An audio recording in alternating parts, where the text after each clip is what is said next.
Alright, what's going on, you guys? Nick here with Nick Strength and Power. I've got a couple of interesting stories for you guys today. The first story that I've got for you guys today, I want to talk a little bit more about GoodVito. Vitaly Ugonikov, the Russian bodybuilding sensation that did a guest posing just a couple of weeks ago, had a lot of people talking after that guest posing as to whether or not he was going to be able to make a successful pro debut, which is supposedly going to be in September at the IFBB European Championships, where he's going to have to face not only Regan Grimes, but now we also know that Nathan Diasha will be doing that show. So he's got two pretty experienced, pretty seasoned show-winning pros that he's going to have to beat if we want to see him on the Olympia stage this year, which he said is his goal to get to the 2023 Mr. Olympia. Now, the concern for GoodVito after that guest posing came from him jumping off stage where he landed kind of awkwardly on his leg, and he ended up leaving that guest posing in a wheelchair, saying that he feared he had some kind of injury to his knee. So obviously that sparked concern for his pro debut in September as to whether or not his legs are going to be even or not, or whether or not he's going to be able to train legs or not going into that show. And then also, I think a lot of people were pointing out his midsection looked very odd. His belly button was like sticking out. It looked like he had an umbilical hernia at that guest posing. Something that we hadn't really seen any of the physique updates that he had been posting leading up to that. So in this latest update, he doesn't really mention the injury, and he hasn't really mentioned it since. He hasn't really given us any more details as to the extent of the injury, whether or not it was something serious. He's really just continued to post training videos and physique updates as if nothing has happened. So I'm assuming that means he's still full steam ahead for his pro debut in September. Now, in this physique update, a front double bicep pose, you can clearly see his legs. And obviously, they don't look like they're being held back at all by any injury.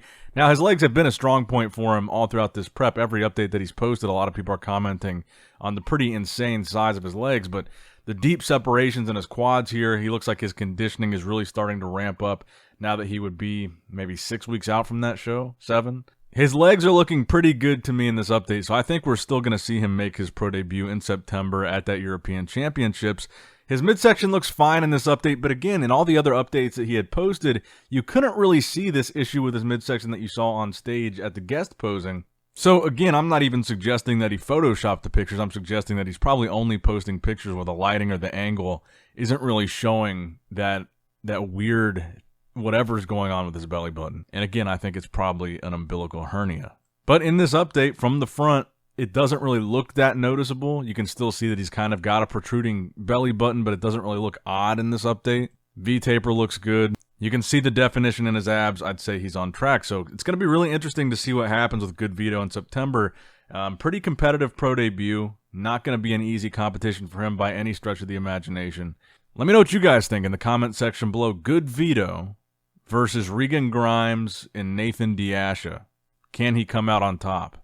And based on what we saw from that guest posing in Brazil, do you think he's going to have any issues going into this pro debut, such as an injury or potentially this midsection issue? Is that going to hold him back at all? All right, now next up in the news, I wanted to show a little bit more of Carlos Thomas Jr. from this weekend's guest pose, and we talked about this in a previous video where I had some early footage from that show. Now I've got some more pictures, and I've got some close-up footage from behind the scenes where he wasn't on stage, but this was still from that same day, that same event, the Victor Martinez show. So I'll start with this new video because I think this is a really good video of Carlos. The lighting isn't ideal. It's not the best angle. It's not going to really make him look artificially better than he is. So I think this is a really good example of what his physique really looks like without any goon light, without anything crazy, without any filters or whatever. This is his raw, real physique at about a month away from stepping on stage at the Texas Pro for his pro debut. And I wanted to talk about this right after GoodVito, obviously, because GoodVito is going to be making his pro debut, and he's got to face two really established bodybuilders. Carlos Thomas Jr. is now he's going to have that same battle. He's going to be competing at the Texas Pro, where he's going to have to face not only Andrew Jacked, but Hunter Labrada, two very big obstacles for him to overcome at a pro debut. A lot of people are talking about, but what about his back? What about his conditioning? Yes, he's got these crazy quads, he's got these crazy arms, he looks great from the front, but what about the back? And look, I agree. I'm a realist. I would say the one thing that he would need to bring up, aside from the conditioning, would be his back. If we had to pick a weaker point of his physique, I would say his back, based on the last time we saw him on stage for the 2021 Nationals. That would be my same opinion. And I don't think we got to see a lot of his back at this guest posing. We didn't get to see a lot of it in this video. We didn't get to see a lot of it in the picture, so we still don't really know for sure how much he has or has not brought up his back. But I do think that's a very valid criticism, and even with that being said, I still think he's got a legitimate chance, if he's in shape, that he could beat Hunter and he could beat Andrew. I'm not saying it's going to be easy. I'm not saying he's the favorite to win. I'm saying I think it's possible, and I think the Carlos Thomas Jr. hype that's happening right now is warranted. I think these photos from this guest posing, he is one of the craziest amateur bodybuilders that I've ever seen. And I say amateur because even though he won his pro card, he's never competed as a pro. This physique that you're looking at right here has never stepped on a pro stage. Just let that sink in for a minute, how insane that is. When you look at this guy's physique, never competed as a pro. Without even having stepped on a pro bodybuilding stage, I would say this guy has some of the biggest legs overall of anybody in the IFBB right now. Look at the insane just roundness and size of his legs. Look at these side shots in the way that his hamstring just hangs. The size of it, it's insane. And again, I do really want to emphasize that I think his success is really going to be contingent on conditioning. He's got a ton of muscle. He's got this really great round, full 3D look to the muscle. He's got plenty of size. He's got great shape, small waist. That's only half the battle, though. We've got to see him come in really good shape. Because historically, we've seen a lot of guys that have had really good shape, really round, full muscle, a lot of size. I would say Akeem Williams is a comparable example of this. Lionel Bayeki, another example of this. Great shape, crazy round, crazy full, looked great in the offseason. They just never nailed the conditioning, or maybe they only nailed it once or twice, and it was something that they always struggled with. We still have yet to see if Carlos Thomas Jr. is going to struggle with it. Like I said, Nationals, his conditioning was good when he turned pro, but I still don't think it was on the caliber that it would be super competitive in the IFBB. We still got to see like really nutty conditioning from him. We haven't seen it yet, I don't think. But I do think it's something to point out that we're seeing some pretty nutty size from him so far. So even if his back shots are slightly behind the front shots, if he comes in peeled to this Texas Pro, like really peeled, I think people are going to be shocked with how dangerous he's going to be if his conditioning. Imagine this physique with like Hadi Chupin or Stanimal level conditioning. I think the guy's a beast. I think the guy's a real deal, but I'm curious to know what you guys think in the comment section below about both these guys that are about to make their pro debut, GoodVito and Carlos Thomas Jr., because we just saw, it's kind of funny because we just saw this same scenario play out with Justin Shire at the Chicago Pro. There were three really well-established bodybuilders in that lineup. Blessing, Patrick Moore, and John De La Rosa. Justin Shire comes in with a decent amount of hype. I would say not as much as these two guys have right now. Decent amount of hype, comes in and wins that show, despite these more seasoned, arguably on paper, more of a favorite to win the show because they have already won shows, and Justin is obviously just now making his pro debut. So it's interesting that you're going to see this scenario play out 2 more times this year at least, with Carlos Thomas Jr. having to face Hunter and Andrew, and GoodVito having to face Regan, Nathan, and possibly some other really established European pros. So this certainly seems to be the year of the pro debut. Now, next up in the news, the next show on the menu is this weekend's BigMan Pro weekend in Spain. Now, I gotta say, even though these lineups haven't been the deepest, this is kind of my favorite period of bodybuilding, is when we're getting into the Olympia season, people are trying to qualify, and we've got a show almost every single weekend of the summer. This is the fun time to be a bodybuilding fan, is the fact that you get into this period of July, August, September, where it's like summer bodybuilding, man. Every single weekend, you've got something to talk about. You got a show to watch. You got a live stream to watch. I like this. Weekend after weekend, it's just show after show. A lot of people are talking about, hey, maybe there's too many shows. Maybe there's too many opportunities to qualify for the Olympia. That's why these lineups aren't that great. And they might have a point, but I actually kind of enjoy it. So this lineup, very similar to what we've been seeing from recent shows. Not the deepest lineup, not the biggest lineup. You've only got 10 guys in this lineup, only 2 or 3 names that I'm even familiar with in this lineup. So you've got Jordi Lucien Armengol, Roman Fritz, that's one of the names I'm familiar with.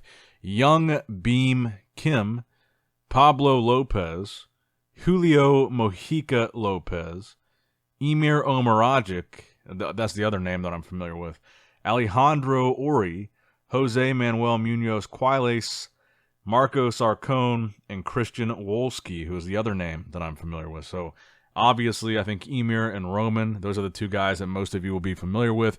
They've competed the most recently. They've done very well. And again, look, no disrespect to any of these competitors, but another show where we really don't have the deepest lineup, another show where I feel like there should be more guys jumping in. And again, it's kind of a question of, is the problem that there's too many shows, or is the problem that the incentive to qualify for the Olympia is not enough incentive? Should there be more prize money at these shows? Because it seems like guys just are not showing up. Vancouver, Toronto, Chicago. We had the Mr. Big Evolution, the Portugal Pro. Even this year's New York Pro was kind of a shallow lineup. What do you guys think the issue is that's keeping these lineups from being more than just a handful of guys and maybe one or two recognizable names? All right, now the final story that I've got for you guys today, the latest physique update from Jay Cutler. He's almost going to be 50 years old, guys, right around the corner. His Fit for 50 transformation has almost reached its conclusion, and he's going to be doing some kind of guest appearance, possibly a guest posing at the Masters Olympia, which, crazy enough, is already only a month away. That's going to be August 25th. So this physique update that he posted here is about a month out from potentially, I don't know the full extent of what he's doing there. He said he's at least going to take his shirt off. He's going to pose on stage. Is he going to get in posing trunks? Is he going to do a full guest posing? We don't know for sure. I think he's going to. I think there's a very good probability of that happening. And I think he looks fantastic in this update. You know, it's crazy how fast time has gone by, because I remember when we were first talking about the Masters Olympia earlier this year, and we were talking about the fact that it was 6 months away or whatever it was when we first started getting information and rumors about it. And now it's 4 weeks away. It's crazy. I swear, before we know it, we're going to be talking about, okay, we're 6 weeks out from the Olympia, 4 weeks out from the Olympia. Then it's going to be the week of the Olympia before we even know it.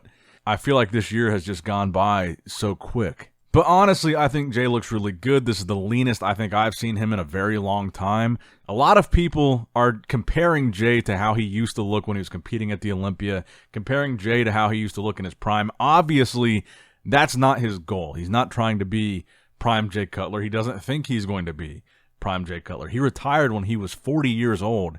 So in his prime, he was probably mid to late 30s. He's 50 now. It's not going to be the same physique.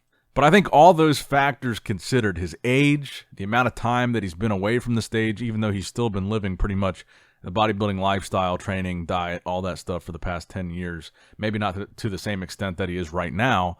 But I think Jay is a really incredible example of what you can look like 10 years into retirement as a pro bodybuilder, still be healthy, still be active, still be fit.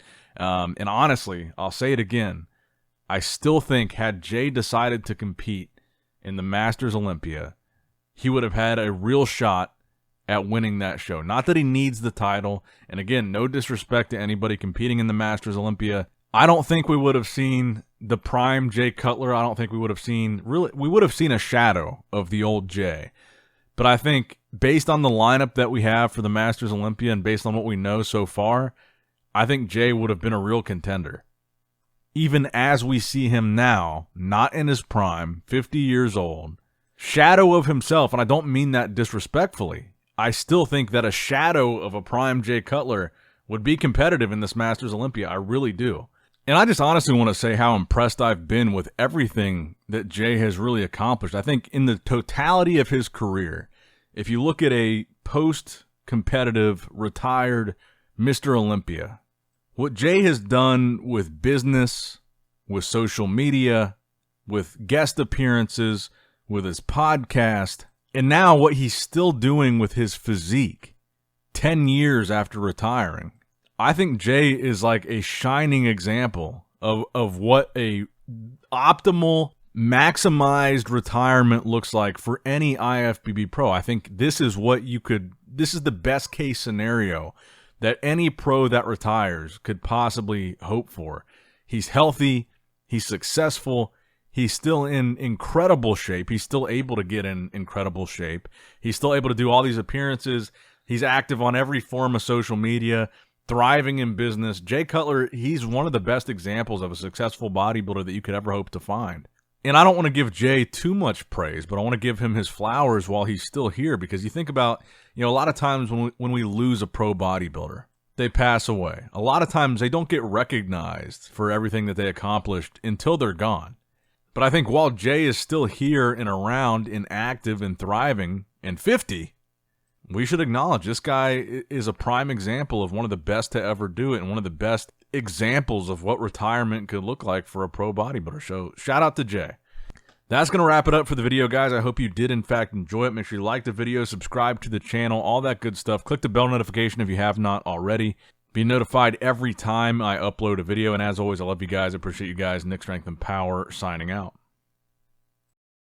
All right, guys, don't forget to click that like button and subscribe to this channel if you enjoy the content. Also, check out my Instagram at Nick Strength Power. My Facebook page, which is simply Nick Strength and Power. My secondary YouTube channel, Nick Strength and Vlogs, for vlogs and bonus content that you will not see on this channel. And consider subscribing to my third YouTube channel, Nick Strength and Pokemon, which is all things Pokemon and trading card games, completely unrelated to this channel. So if you're into that, give that one a look. And all links to merchandise and social media will be in the description box below. If you guys want a Nick Strength and Power t-shirt, that will be in the Shopify link below. Have a great day.